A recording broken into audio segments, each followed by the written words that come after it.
News में मैं आपके साथ जया। खबर रीवा जिले से है, जहां जिले के गुड़ विधानसभा से आप पार्टी के युवा प्रत्याशी प्रखर प्रताप सिंह की चर्चा जोरों पर है। दरअसल प्रखर प्रताप सिंह अमेरिका में एक बड़े पैकेज की नौकरी छोड़कर राजनीति में कदम रखा है। प्रखर ने विधानसभा क्षेत्र में कार्यकर्ताओं के साथ साथ क्षेत्र के वरिष्ठ समाज सेवी और आम लोगों से चर्चा की। इस दौरान पत्रकारों से चर्चा करते हुए आप प्रत्याशी सिंह ने कहा कि वह राजनीति में धन कमाने नहीं बल्कि आत्मसंतोष के लिए कदम रखा है। उन्होंने कई ऐसे उदाहरण दिए जिनके पास भारी धन है लेकिन आत्मसंतोष नहीं है। यही कारण था कि वह करोड़ों के पैकेज की नौकरी छोड़कर जनसेवा को चुना है। आइए आपको सुनाते हैं प्रखर प्रताप सिंह को, जिन्होंने बताया कि क्षेत्र में किस तरह का उन्हें समर्थन मिल रहा है और राजनीति में आने का क्या उद्देश्य है। जन समूह और इतने बड़े जन समर्थन के बाद भी भैया हमारा गांव मूलभूत सुविधाओं के लिए तरस रहा है, तो कहीं ना कहीं हम लोगों द्वारा चुने गए पूर्व में जो जनप्रतिनिधि थे हमारे साथ धोखा किया। अगर हमारा गांव शिक्षा, स्वास्थ्य और पानी के लिए तरस रहा है तो इसके जिम्मेदार हम स्वयं हैं, क्योंकि हम लोगों ने ऐसा नेता चुन करके विधानसभा तक पहुंचाया जो आज हम लोगों की समस्या को। मेरा नाम प्रखर है और मेरा गांव रायपुर कचुलियान है। रायपुर कचुलियान जो मेरा गांव है वो मेरा घर भी है और वो मेरी पहचान भी है। और रायपुर कचुलियान जैसे ये हमारा गांव है, उसी तरीके से ये हमारे विधानसभा गुड़ 75 का ये जैसे गांव हिस्सा है, वैसे रायपुर कचुलियान भी एक हिस्सा है। और उसी वजह से जैसे ये विधानसभा आप सबकी पहचान है, आप सबका घर है, उसी तरह ये भी मेरी पहचान है और मेरा घर है। ये सुवारी गांव में मैं काफी समय से आ जा रहा हूँ और यहाँ के जो मेरे बड़े हैं उनका मार्गदर्शन हमेशा से रहा है। इतनी छोटी उम्र में बड़ा कदम उठाने के लिए बड़ा साहस चाहिए, मगर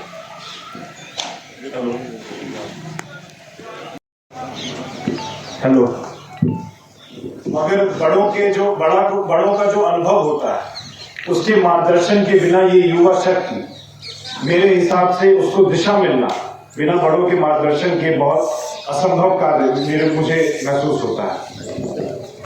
तो आप सबसे निवेदन करता हूं कि जो आपका अनुभव है और आपके मार्गदर्शन का आशीर्वाद मुझे हमेशा मिलता रहे, कि ये जो मेरा उद्देश्य है, जो मेरी प्रबल इच्छा शक्ति जो मैंने जगाई है, जो मेरे अंदर है, उसका मैं हमेशा इस क्षेत्र के हित में उसके कार्य में लगाता रहूं। शुरुआत करता हूं मुद्दों से। मुद्दे ऐसे हैं कि 76 साल हो गए हैं आजादी के और 70 साल हो गए हैं भाजपा और कांग्रेस के मौके के। इतनी बार उन्हें मौका दे दिया गया और शर्म की बात, बड़ी गंभीरता की बात है कि बड़े दुख की बात है कि आज भी मुद्दे यही। उस समय भी हम लोगों ने शुरुआत करी थी आजादी जब हमें मिली थी कि हमें अच्छी शिक्षा प्राप्त हो, अच्छे स्वास्थ्य की व्यवस्था प्राप्त हो, अच्छी रोडें मिले, अच्छी नालियां मिले। बस मूलभूत सुविधाओं की उस समय भी इच्छा थी, आज भी इच्छा है, मगर व्यवस्था नहीं बन पाई। आम आदमी पार्टी जिसने मुझे इस बार मौका दिया, उसकी विचारधाराओं का जो मुझे मार्गदर्शन मिला, तो उसकी अगर बात, इस पार्टी की अगर बात की जाए तो ये पार्टी हमेशा जनहित की बात करती है। अगर कोई भी अच्छा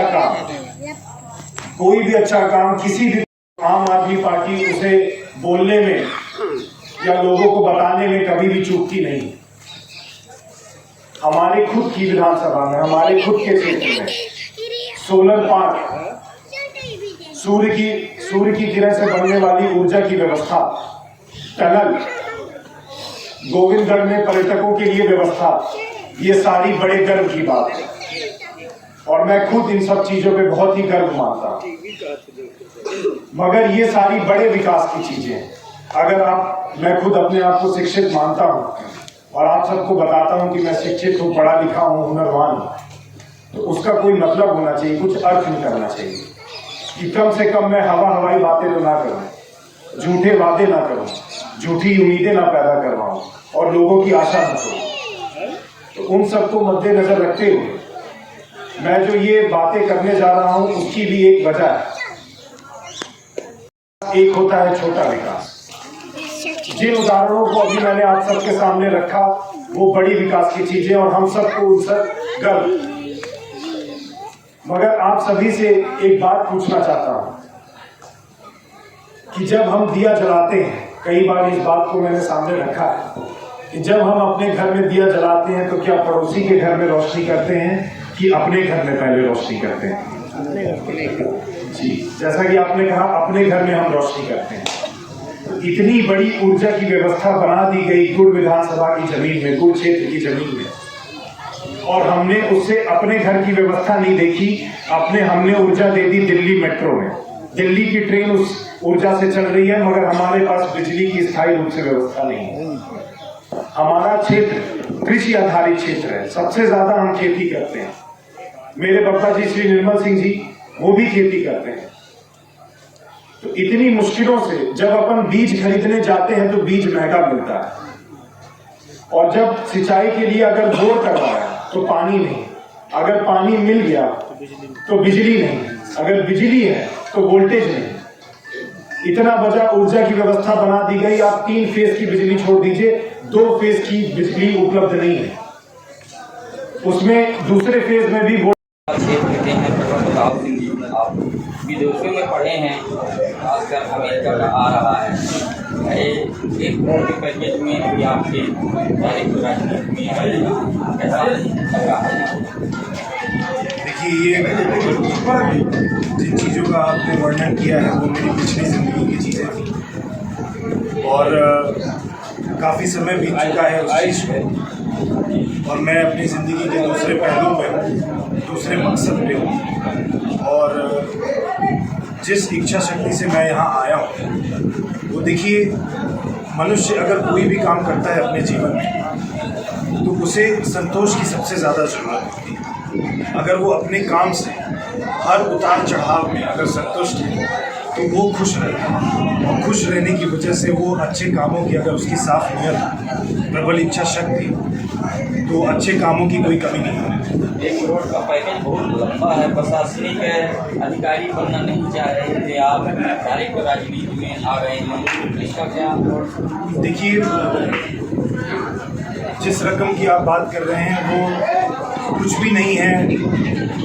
ऐसे और भी उदाहरण हैं जिनके पास अथाह पैसा है, मगर बहुत सारे ऐसे उदाहरण हैं कि मैं जानता हूँ, आप जानते हैं उन बातों को, उन उदाहरणों को जिनका मैं बोल रहा हूँ, और वो आज भी अपनी ज़िंदगी से संतुष्ट नहीं है, क्योंकि वो उस चीज़ से संतुष्ट नहीं है जो वो कर रहे हैं। उनको संतोष नहीं, वो खुश नहीं है।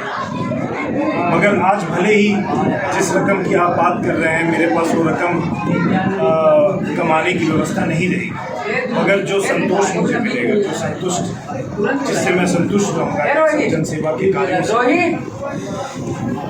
जो मुझे खुशी मिलेगी उसकी कोई तुलना किसी रकम से नहीं कर सकती। पढ़ाई करने के बाद प्रशासनिक अधिकारी बनने की आपने नहीं सोचा? देखिए, सबके लिए मुद्दे होते हैं, सबके लिए इच्छा होती है। मुझे पता था कि प्रशासनिक अधिकारियों से बड़ी बंदिशें रहती हैं, बड़े तरीकों से काम किया जा सकता है और बड़े ही दायरे में रह के काम किया जा सकता है। मगर क्षेत्र के लिए, अगर अपनी पहचान के लिए, अपने गुड़ विधानसभा, अपने गांव के लिए अगर मैं काम करना चाहता हूँ तो मेरी समझ से सबसे अच्छा मंच है विधायकी का मंच। क्षेत्र में जनसंपर्क के दौरान आपके युवा वर्ग जो है बड़े उत्सव के साथ आपसे मिलते हैं, जुड़ते हैं, इस विषय पर आप?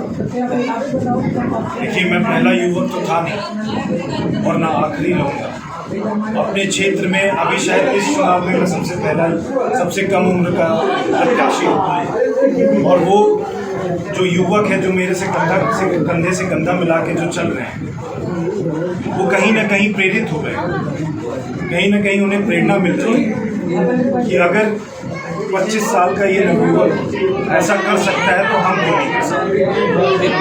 के बाद समस्याएं आपको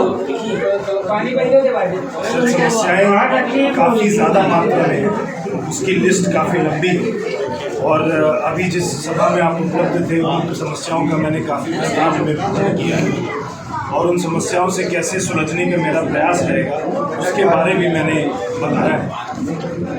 समस्याएं तो सर काफ़ी हैं, और अगर ये समस्याएं नहीं होती तो मैं दावे के साथ कह सकता हूँ कि मेरी ज़रूरत क्षेत्र में जा रहे हैं मतदाताओं के पास अभी जब आप जीत जाएंगे इसके बाद सबसे पहला काम इस क्षेत्र में कौन ऐसी आपको समस्या तत्काल दिखाई दे रही है?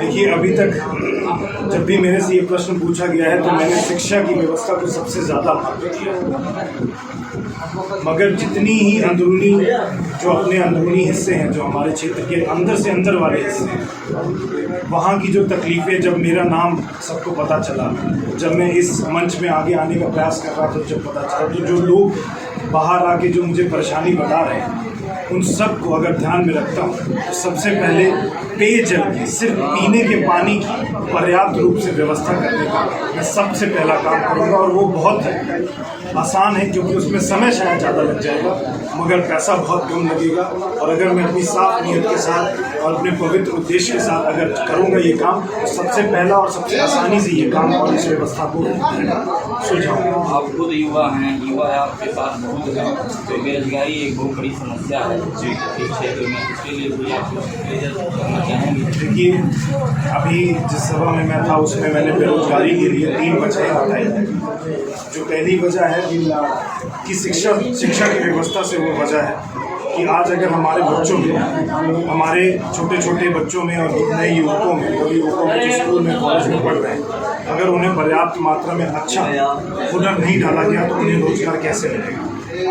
दूसरी समस्या भ्रष्टाचार की समस्या, जो काबिल है उसको नौकरी मिलनी चाहिए, ना कि जिसका पौवा, जिसका जैक सबसे ज़्यादा है उसको नौकरी मिलनी चाहिए। तीसरी समस्या है कि हमारे क्षेत्र में ऐसा वातावरण बनना चाहिए, ऐसी व्यवस्थाएं बननी चाहिए कि जो आसपास के नगर के लोग, जो व्यापारी हैं, उनको प्रोत्साहन मिले कि वो क्षेत्र में आके वो अपना व्यवसाय स्थापित करें।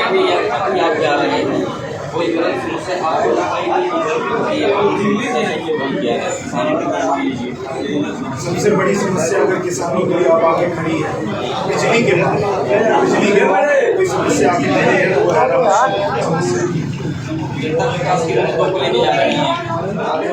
सर 76 साल बीत चुके हैं आज़ादी के, 70 साल बीत चुके हैं कांग्रेस और भाजपा के, उनके मौक़ों को जितने दिए हैं उनको 70 साल बीत चुके हैं। शर्म की बात है और बड़ी दुख की बात है कि आज भी मुद्दे यही है कि आज 2023 खत्म होने को आ गया है और मुझे आज भी इन मुद्दों आपके सामने राष्ट्रीय दल के बड़े बड़े दिग्गज